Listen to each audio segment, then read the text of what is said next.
Hello friend, आज की video में बात करने वाले हैं बेल बॉटम के बारे में, जो कि अक्षय कुमार की यार पहली मूवी है जो कि बहुत टाइम बाद थिएटर्स में रिलीज हो रही है। तो ये मूवी तुम्हें देखनी चाहिए, नहीं देखनी चाहिए। अगर वन शॉट को तो यार एक वन टाइम वॉच मूवी है, क्योंकि इस मूवी को देखने के बाद तुम्हें बेबी और स्पेशल 26 जैसी मूवीज की याद आ जाएगी, क्योंकि जो सेम कैरेक्टर वहाँ पे देखने को मिलता है। क्योंकि जितनी बार मैं इस मूवी को देख रहा था, मुझे बेबी और स्पेशल 26 मेरे दिमाग में घूम रही थी कि अक्षय कुमार सेम वैसे कैरेक्टर कर रहे हैं और ये देखने में अच्छा लगता है। ये नहीं कि उनकी एक्टिंग में कोई कमी हुई है, जितने भी लोगों ने इसमें एक्टिंग करी है एक नंबर की एक्टिंग करी है। मूवी देखने में बहुत अच्छी है, पर सिर्फ वन टाइम वॉच है। इसके बाद में भी तुम इस मूवी को याद ना रखो, तुम बेबी को जाकर देख लोगे या स्पेशल 26 देखोगे। तो ऐसी ये मूवी है, देखा जाए तो ये नॉस्ट्रेलिया टाइप है कि तुम्हें इसको देख के अक्षय कुमार की पुरानी मूवीज याद आ जाएंगी। अगर इस मूवी की बात की जाए तो हमें यहाँ देखने को मिलता है 1978 से लेकर 82 के टाइम पीरियड का, जहाँ पे हमें दिखाया जाता है कि इंडिया के बहुत सारे प्लेन हाईजैक किए जाते हैं और जिनके बाद उसे लाहौर ले जाया जाता है। और वहाँ पे जो पाकिस्तान है, एक अच्छा हमारा पड़ोसी मुल्क होने के नाते, तो जो इंडिया की तरफ से बार्गेनिंग करता है, टेररिस्ट की सारी बातें मानता है, मतलब उन्हें पैसा दिया जाता है, साथ में जो उनके कुछ साथी उनको छुड़वाया जाता है और उसके बाद जो पाकिस्तान है जो उनको जेल में डाल देता है। मतलब एक अच्छा पड़ोसी दिखाया गया है। उस टाइम पे हमारे दिखाया गया कि जो रिलेशनशिप है पाकिस्तान से अच्छे थे और वो हमारी हेल्प भी करता था ऐसे प्लेन हाईजैक को सोल्व करने के लिए। तो यहीं पे यही चीज़ सेम इस बार होती है 1982 के टाइम पे। यहाँ में दिखाया गया कि सेम जो प्लेन है उसको फिर से लाहौर ले जाया जाता है। और पर एक बार ट्विस्ट ये है कि इस बार हमारे पास है बेल बॉटम, और जो हमारी इंदिरा गांधी है वो मतलब इस चीज़ से बहुत ज़्यादा फैड अप हो चुकी है। वो कहती है कि इतने ज़्यादा प्लेन हाईजैक क्यों हो रहा है, और उसके टाइम में ही 2-3 बार ऐसा हो चुका है और वो इस चीज़ का परमानेंट सोल्यूशन चाहती है। यहीं पर मैं देखने को मिलता है जो हमारे रो एजेंट है संतूक, तो वो कहते हैं कि इस चीज़ का परमानेंट सोल्यूशन कर सकता है सिर्फ एक ही बंदा, वो है बेल बॉटम। कि ये जो सारा प्लान है वो सब आईएसआई के थ्रू प्लान किया गया है और जितने भी इंडिया में जितने ऑर्गेनाइजेशन चल रहे हैं टेररिस्ट ऑर्गेनाइजेशन, तो उन सबको फंडिंग आईएसआई कर रहा है ताकि वो इंडिया को कई हिस्सों में बांट सके। और उसमें पाकिस्तान का भी पूरा हाथ है, क्योंकि जो आईएसआई और जो पाकिस्तान में मिलकर काम करते हैं और वो इंडिया को ग्रोथ करते हुए नहीं देख सकते, क्योंकि इंडिया ने जो पश्चिम बंगाल में जितनी भी पाकिस्तान की क्रूरता थी उसको खत्म करने में हेल्प करती और पश्चिम बंगाल को बनाने में हेल्प किया था, तो जिसका बदला अब पाकिस्तान ऐसे ले रहा है इनडायरेक्टली। मतलब वो इंडिया के साथ अच्छे रिलेशन दिखा रहा है पर एक्चुअल में वो इंडिया का अच्छा नहीं चाहता। वो आईएसआई के साथ मिलकर ऐसे ऑपरेशन करता ताकि जो इंडिया की जो कमर है टूटे और वो आगे ग्रोथ ना कर पाए। और उसके बाद सजेस्ट भी करता है कि इस बार हमें कोई कोई ऑपरेशन करना चाहिए। पर जितने भी लोग जो इंदिरा गांधी के ऑफिस में मौजूद होते हैं तो वो सभी चीज को डिनाई करते कि कहते हैं कि जो पाकिस्तान हमारे साथ कोऑर्डिनेट कर रहा है तो यार हमें क्या मतलब बगलोली लेने की लड़ाई लेने की जरूरत है, तो हम इसका कोऑर्डिनेट करके फिर से पैसे और जो वो मांग रहे हैं उनको दे के मतलब छुड़वा लेते हैं अपने लोगों को बिना किसी कैजुअलिटी के। पर अक्षय कुमार की बिल्कुल खराब होता है, तो इसके लिए यार उसे सबूत मांगते हैं कि तुम कैसे कह सकते हो कि इस बार जो प्लेन है फिर से लाहौर लैंड होगा। क्योंकि यहाँ में देखने को मिलता है कि जो आतंकवादी है पहले प्लेन को लैंड करते हैं यार अमृतसर में, तो जिसके बाद जो उसकी थ्योरी गलत हो जाती है, तो जिसके बाद उसको रूम से निकाल दिया जाता है। पर ऐसा कैसे हो सकता है कि भाई जो हमारा बेल बॉटम है उसकी तो थ्योरी गलत हो जाए, तो सेम वही चीज़ होती है। तो उस प्लेन को फिर से अमृतसर से यार ले जाया जाता है लाहौर। तो उसके बाद जो इंदिरा गांधी उसे वापस अपने रूम में बुलाती है और कहती है कि उसका आगे का प्लान क्या है। तो यहीं पे इंदिरा गांधी जो पाकिस्तान के जो प्राइम मिनिस्टर होती है उसको मना कर देती है कि वो उनके साथ कोई डील ना करे, और साथ में अक्षय कुमार कहता है कि जो उनके प्लेन में कोई और भी ईंधन ना डाला जाए, तो जिसके कारण जो अब टेररिस्ट है अब मतलब मुसीबत में आ गए और साथ में जो पाकिस्तान गवर्नमेंट है उनके भी एक बार टट्टे शोर हो जाता है। उन्हें समझ नहीं आता कि भाई क्या हो गया, क्योंकि जो इंदिरा गांधी साफ कह रहे थे कि इस बार वो जो इस चीज़ को खुद डील करेंगी। और यहाँ फिर देखने को मिलता है जो पाकिस्तानी ऑफिसर्स हैं और जो उनके नेताज हैं तो वो प्लान करते हैं कि अब आगे क्या किया जाए। तो वो उस प्लेन में जो हमारे जो मेन है डोडी, तो उसको डाल देते हैं। तो आगे के जो सारा प्लेन का हाईजैक की जो सिचुएशन है, अब डोडी हेल्प करता है, तो वो आईएसआई का एक एजेंट है। तो यहाँ हमें देखने को मिलता है कि वो उस प्लेन को ले जाते हैं सीधा दुबई, क्योंकि दुबई ने पहले कोई हाईजैक देखा नहीं होता, उन्हें कोई आइडिया नहीं होगा कि कैसे इस चीज़ को डील किया जाए। और वहाँ पे प्लस ह्यूमैनिटी के लेकर मतलब लोग भी बहुत ज़्यादा स्ट्रिक्ट कि वहाँ पे लोगों को इतनी आसानी से नहीं मारा जाता। मतलब जो इनोसेंट लोग होते हैं मतलब उनकी लाइफ उनके लिए बहुत ज़्यादा मैटर करती है, और जो इंडिया को दबाव में आकर जितनी भी टेररिस्ट की मांग है वो पूरी करनी पड़ेगी, और साथ में जो पाकिस्तान एक बार फिर से जीत जाएगा। पर वो नहीं जानते होते कि इस बार जो इस मिशन में है बेल बॉटम, तो यहाँ में जो बेल बॉटम की पिछली कहानी भी दिखाई जाती है कि उसका नाम बेल बॉटम क्यों पड़ा, प्लस वो इस ऑपरेशन को क्यों करना चाहता है और डोडी और उसका क्या रिलेशनशिप है। यहाँ पे दिखाया जाता है 1979 का टाइम, जहाँ पे जो अक्षय कुमार है 8 बार यूपीएससी का एग्जाम दे चुका है और वो हर बार फेल हो जाता है, वो क्लियर नहीं कर पाता अपनी फिजिकल हेल्थ के कारण। पर अगर मेंटली बात की जाए तो वो एक नेशनल लेवल चेस प्लेयर है, यहाँ तक कि उसको इंग्लिश, हिंदी, जर्मन, स्पेनिश लिखनी बोलनी बहुत अच्छी आती है। इसके अलावा सिंगिंग भी करता है। वो बिलीव करता है कि तुम्हारे पास प्लान ए का बी और बी का सी, मतलब तुम्हारे पास बैकअप का भी बैकअप होना चाहिए ताकि लाइफ में कोई प्रॉब्लम ना हो। यहाँ पे हमें उनकी खूबसूरत वाइफ भी देखने को मिलती है, राधिका जिनका रोल कर रही है वानी। तो वो यार एमटीएल में काम करती है, तो वो एक गवर्नमेंट एम्प्लॉय है। इन दोनों की हैप्पीली मैरिड है, इनको दबा के प्यार मिल रहा है। वही इनकी एक माँ है जो थोड़ी सी मतलब अपने बड़े बेटे से बहुत ज़्यादा प्यार करती है, और अक्षय कुमार को ये चीज़ अच्छी नहीं लगती। वो बहुत बार कहती है कि जो उनका बड़ा बेटा उनका बहुत ज़्यादा ध्यान रखता है और वो उनके पास लंदन में जाना चाहती है। तो अक्षय कुमार उनके लिए टिकट बुक कर देता है। पर वो अपनी माँ से बहुत ज़्यादा प्यार करता है, तो वो चाहता है यार उसकी माँ वापस आए, उसके साथ रहे। पर जो उसकी माँ है उसे टोंट देती रहती है कि जो उसका बड़ा बेटा बहुत ध्यान रखता है, उसने उसके लिए एसी लगा रखा है, यहाँ वो कूलर में गर्मी में मर जाती है, मतलब ऐसी कंप्लेन करती रहती है। तो अक्षय कुमार को बुरा तो लगता है, पर वो अपनी माँ से बहुत ज़्यादा प्यार करता है, तो उसकी सारी विश पूरी करने की वो कोशिश करता है। वो उसको लंदन भेजने के लिए टिकट ले लेता है, साथ में जो उसकी बीवी होती है तो उसको भी सेम डे में जाना होता है जम्मू कश्मीर में, तो वो उन दोनों को छोड़ने जाता है एयरपोर्ट पे। तो यहीं से हमें ट्विस्ट देखने को मिलता है। तो यहाँ पता चलता है कि एक प्लेन हाईजैक हो गया। तो यहाँ में अभी ये दिखाया नहीं गया कि वो प्लेन किसका है, उसकी वाइफ राधिका का है या उसकी माँ का है।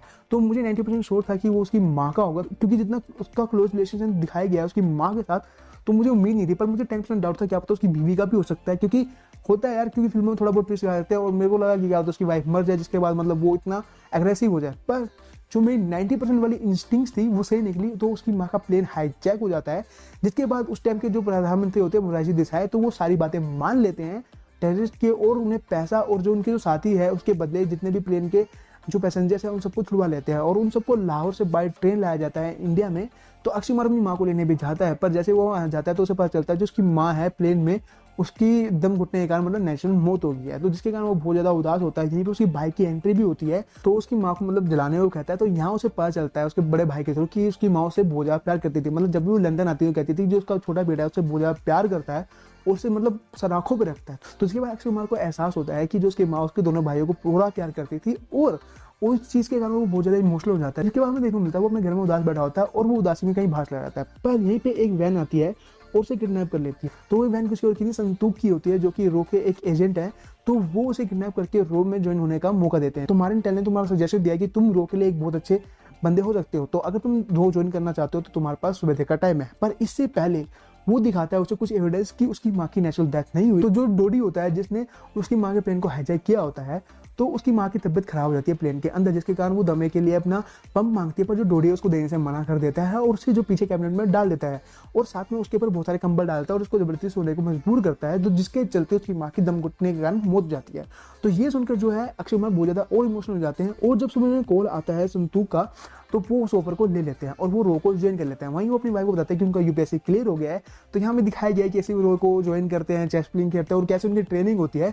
तो ये सब हमें दिखाया गया है। तो उसके बाद में यहाँ थोड़ा टाइम स्किप दिखाया जाता है कि वो अपने लंदन जाते हैं अपने भाई के पास, क्योंकि उनकी बेटी हुई है और वो उसको अपनी माँ का नाम देते हैं। यहीं पे उन्हें उस टेररिस्ट का भी पता चलता है जिसने 1979 में सारे प्लेन हाईजैक किया था। तो वो उसे वहाँ गुरुद्वारे में दिखता है। तो उसके बाद वहाँ पे भी एक छोटा सा ऑपरेशन करते हैं और वहाँ पे फर्स्ट टाइम वो डोडी को देखते भी है और डोडी भी उन्हें देख लेता है। फिर बात आती है सिचुएशन हमारी करंट टाइम पे। तो कैसे अब इंदिरा गांधी को भी बेल बॉटम पे यकीन हो गया है कि वो जितनी सारी चीजें कहता है सही है, कि आईएसआई और जो पाकिस्तान का इसमें हाथ है, और ये प्लेन जैसे ही अब दुबई जाता है तो उसके बाद अक्षय कुमार प्लान करते हैं क्वाड ऑपरेशन का। तो वो अपनी टीम लेके जाते हैं और प्लस प्लान भी ले रखते हैं, जहाँ पे उन्होंने सेना के बंदों को जो दुबई की सीज है उसमें वहाँ पे रखा होता है कि इनके साथ उनका प्लेन फेल हो जाएगा तो प्लान बी के थ्रू, मिलिट्री के थ्रू जितने भी हॉस्टेज हैं उन सबको छुड़वा लेंगे। पर वहीं जो दुबई की ह्यूमैनिटी वाली पॉलिसीज होती है और दुबई की जो गवर्नमेंट है वो इस चीज़ के लिए बिल्कुल राजी नहीं होती।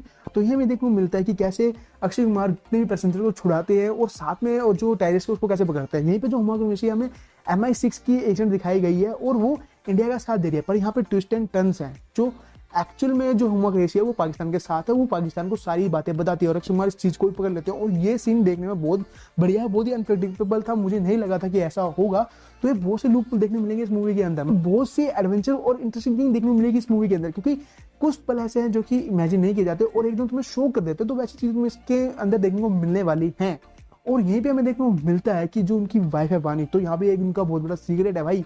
तो वानी कोई यार MTNL में काम नहीं करती, वो एक्चुअली में सीक्रेट एजेंट है जो कि उनके पति को रो के लिए सजेस्ट करती है। तो ये एक शॉकिंग था जहां में लास्ट में पता चलता है। अगर ओवरऑल मूवी की बात की जाए सबकी एक्टिंग बहुत अच्छी है। हाँ, कमी क्या है, सेम यार बॉलीवुड मूवीज की तरह यहाँ जो वानी है उनका कैरेक्टर बहुत छोटा है। अगर वो एक रो एजेंट है यार, तो प्लस उनका भी एक दो में मिशन देखने को मिलने चाहिए। देखिए कैसे वो मिशन करती है, क्योंकि अगर वो जम्मू कश्मीर गई है तो समझ आता है कि वो टेररिस्ट किसी को पकड़ने गई है या उसका इंटेरोगेशन करने गई है। जैसे कि हमारे बेल बॉटम मूवी के अंदर देखने को मिलते हैं, वो एक रो एनालिस्ट है। तो वानी क्या है रो के अंदर, मतलब किस तरह की फील्ड जॉब करती है वो हमें दिखाया नहीं गया है।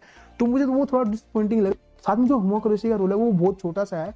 ये नहीं कहता कि कमी है रोल बहुत सही है, पर वो बहुत छोटा सा है। और जहाँ लास्ट का जो ट्विस्ट है कि कैसे जो बेल बॉटम है प्लेन को हाईजैक उसे बचाता है और प्लस टेररिस्ट को पकड़ता है, तो वो देखने में बहुत मजा आता है। वो एक्चुअल में हुआ है या नहीं मुझे नहीं लगता, कि शायद वो इवेंट थोड़ा सा मिर्च मसाला के लिए डाला गया, जो चीज़ उन्होंने लास्ट में करी है। तुम मूवी में जाकर देखना तो पता चलेगा। अदरवाइज अगर तुम जानना चाहते हो एक्चुअल में क्या हुआ तो प्लीज़ ऊपर आई बटन में जाके वो वीडियो देखो, थोड़ा पता चलेगी एक्चुअल स्टोरी क्या है कि दुबई गवर्नमेंट ने कैसे टायरी से बजाया था इंडियन पैसेंजर्स को, और उसमें रो की क्या भूमिका रही थी। ये नहीं कि रो की भूमिका नहीं थी, वहां पे रो की बहुत अच्छी भूमिका रही थी। रो ने कैसे ऑपरेशन किया था और कैसे उन टेररिस्ट को लेके आए थे, तो वो थोड़ी सी स्टोरी जो एंड से थोड़ी सी डिफरेंट हो जाती है। अगर ओवरऑल बात की जाए तो अगर ये मूवी तुम देखना चाहते हो तो गो फॉर इट, देखो। मेरे को नहीं लगता कि तुम्हें एक बार ज़्यादा पसंद आएगी। हाँ, अगर एक बात यह है कि अगर तुम उससे भूत से कंपेयर करते हो तो भूत के मुकाबले बहुत अच्छी मूवी है भाई, बहुत ज़्यादा अच्छी। भूत तो ऐसी थी ना, मुझे लगा कि यार मुझसे यार गलती होगी कि उन्होंने मूवी की जगह या तो उन्होंने सीरीज बनानी चाहिए थी जहाँ पे उन्हें एक एक चीज़ अच्छे से दिखानी चाहिए थी और कैरेक्टर को अच्छे से बिल्डअप करना चाहिए था। वहाँ हमें यार इंडियन थोर देखने को मिल जाता है जिसका कोई मतलब तुक नहीं बनता। हमारे संजय दत्त पता नहीं क्यों थोर बन गए थे, तो वो तो मतलब कति झंड था। तो अगर उससे कंपेयर करोगे बहुत अच्छी मूवी है। पर अगर शेरशाह से कंपेयर करने जाते हो तो भाई शेरशाह बहुत इमोशनल मूवी है। तुम्हें स्टार्टिंग से लेकर एंड तक में शेरशाह में बहुत ऐसी चीजें देखने को मिल जाएगी, इन द एंड में भी तुम रो भी सकते हो। तो एंड में जाकर वो मूवी बहुत ज्यादा इमोशनल हो जाती है। उसमें जो एक्शन सीक्वेंस है, जो देशभक्ति की भावना है, एक बार तुम्हें देख के खुद लगेगा कि तुम्हें मिलिट्री ज्वाइन करनी चाहिए और देश के लिए शहीद होना चाहिए। तो वो ऐसी मूवी है।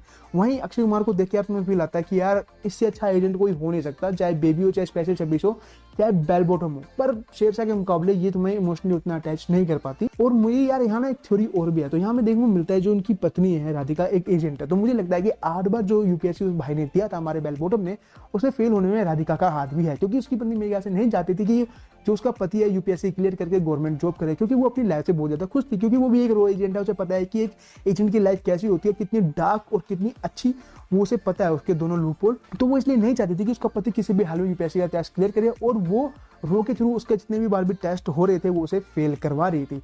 पर जब उसकी माँ की मौत हुई एक प्लेन हाईजैक में, तो जिसके बाद राधिका को लगा कि शायद वो गलत कर रही है, उसे अपनी पत्नी को मौका देना चाहिए। तो उसने सजेस्ट किया रो को कि उसके पति को हायर किया जाए, क्योंकि वो बहुत शार्प इंसान है और वो बहुत चीजें अच्छे जानता है और उस सिचुएशन को अच्छे से डील कर सकता है। और यार अगर बेल बॉटम ने ऐसे और भी ऑपरेशन किया तो यार हमें वो भी देखने को मिलनी चाहिए। जैसे इसका यूनिवर्स बन सकता है। हमें नहीं पता कि एक्चुअल में बेल बॉटम कौन है। अगर बेल बॉटम ने इतना तगड़ा ऑपरेशन किया है, अगर फिक्शन नहीं है, ठीक है भाई, क्योंकि मुझे लगता है कि थोड़ा बहुत फिक्शन हो सकता है, या एक्चुअल में ये पूरा 100% श्योर है।